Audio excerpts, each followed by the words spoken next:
When I was a kid, I always dreamed of flying around in a jetpack, just like most 5-year-old kids do. Sort of put that aside as you do as you grow up. 1981, when I was 21 and at university, it sort of came up in a conversation, why aren't we flying around in jetpacks? So I used the university system to sort of look at it and discovered the old Bell rocket belt that we've all seen on movies and at the opening of the Olympic Games could only fly for 30 seconds. Not only that, you had to weigh sort of less than about 70 kilos, and I weigh 100, so that was never going to work for me.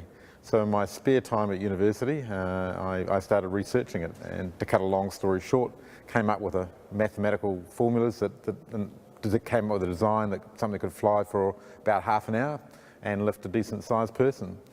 And here we are 28 years later, we've got a jetpack that can lift 120 kilos. We've flown it thousands of times now. We're working on the control system to make it easier for people to fly. Probably the most common question people ask was, when can I have a go? And now a reasonably coordinated person can come in and within 40 minutes of training, they can be up in the air and stable. So that's a dramatic change from, say, a helicopter, which might take you 10 or 15 hours to be able to hover. And we're launching a business early next year where people will be able to come along and actually do that. So what started off in the garage has really grown into a professional firm. We've now got a team of 12, a lot of advanced composite people who worked on America's Cup, professional engineers out of the university. We're dealing with some of the top aerospace firms in the field. Rockwell Collins is helping us with a lot of stuff. And it's really become far bigger than I suppose I ever imagined it to be, and a lot of fun. So of course the jetpack is a hell of a lot of fun to fly, and it's attracted a lot of attention.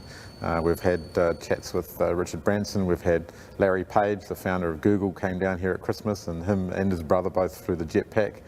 We got invited to go to the Jay Leno program and all that sort of stuff. So not only has it been a fun engineering thing, everybody who works here sort of has had a lot of fun with it as well.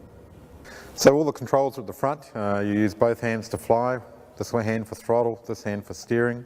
There's these two big fans which create all your lift, one on either side, which makes the aircraft quite stable. There's a 2-litre V4 engine at the back, which puts out about 200 horsepower. The air coming out of the bottom of the fans is doing around 300 kilometres an hour, so that's what creates all the thrust. And at the bottom, the control vanes down here are the thing that guide you around. At the front here, there's a flight display, it tells you everything you need to know about what the engine's doing, what the aircraft's doing, and where you're going. The first time you fly, though, is an incredible feeling.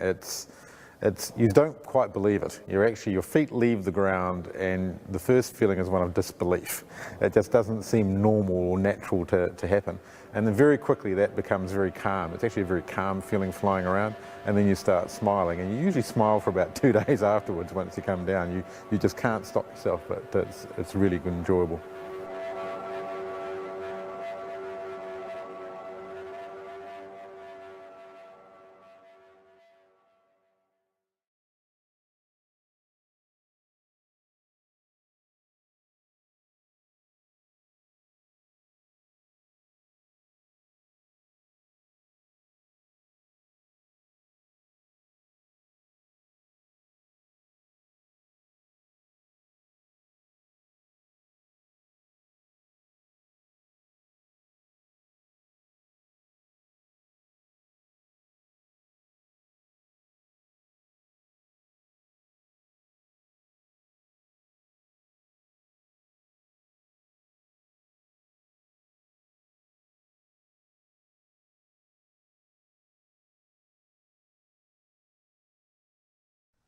Beware of the snake oil salesman. If ever he comes peddling through your town, he'll swear to thee his potion never fails men, and you may pay to swallow it right down. His fire shines so bright that it may blind you, and if you get too close, you will get burned. He'll throw you down his rope, but then he'll bind you, until you have been drained of all you've learned. Beware of the snake oil salesman, and the venom that he spits into your face. He sells it as the cure for all that ails men, but imovein is found in every trace. He even has a dosage for the children, to anesthetize the brain from earthly plight.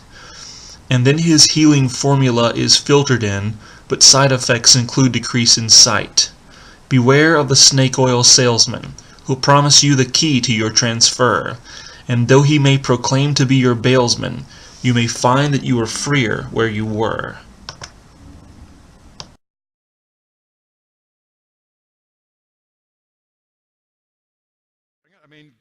I'm doing it all over again, and we've got a few other tricks to do with so that can't happen. So if you want to talk later on about it, some legal tricks around that.